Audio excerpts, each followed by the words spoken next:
HarperCollins presents Murder at the Bookstore by Sue Minix. Read by Rebecca Lachance. To the one who never left my side and never lost faith.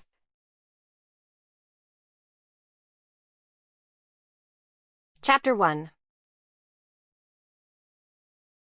People watching is a necessary activity for a writer.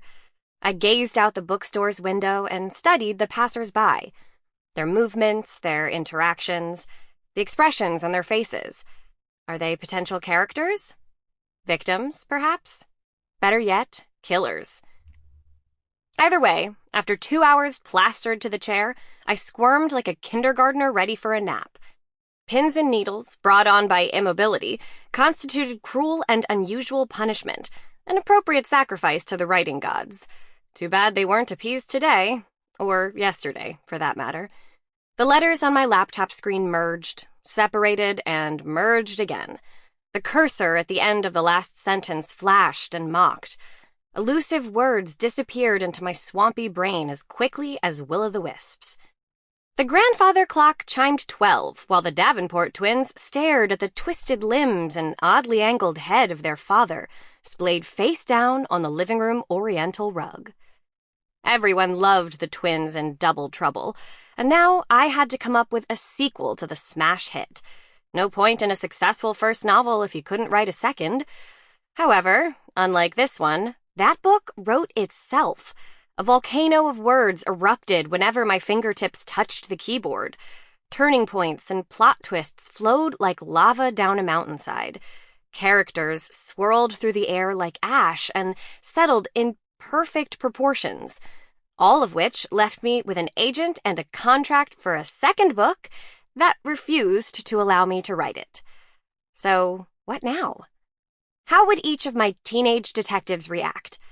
Dana, strong and reticent, and Daniel, the resourceful social butterfly, often traveled in opposite emotional directions. Shock for both, certainly.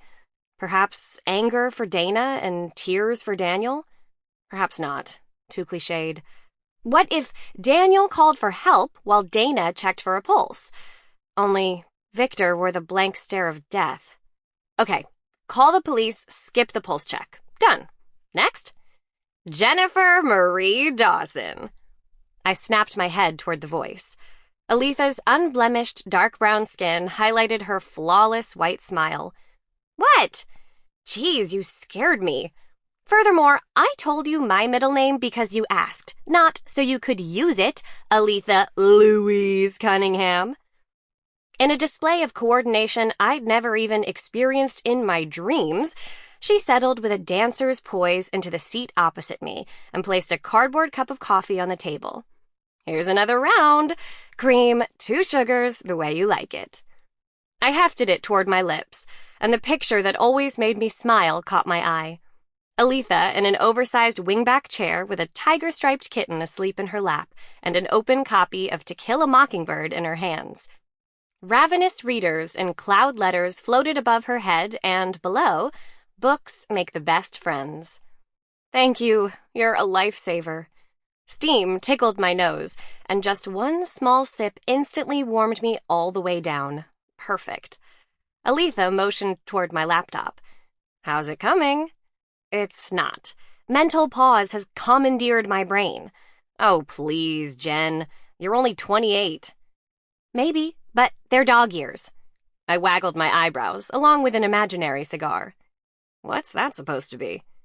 I dropped my jaw. Don't tell me you've never seen the Marx Brothers. She took a sip from her cup. Were they a boy band? They were comedy actors in the 30s.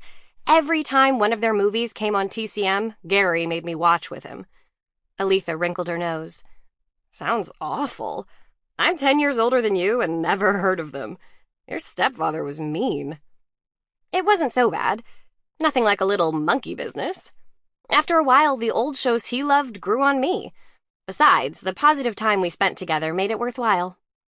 Her ever-vigilant hazel eyes flicked around the store, then back to me. No progress? What else is new? 3 whole sentences today. It might be a record.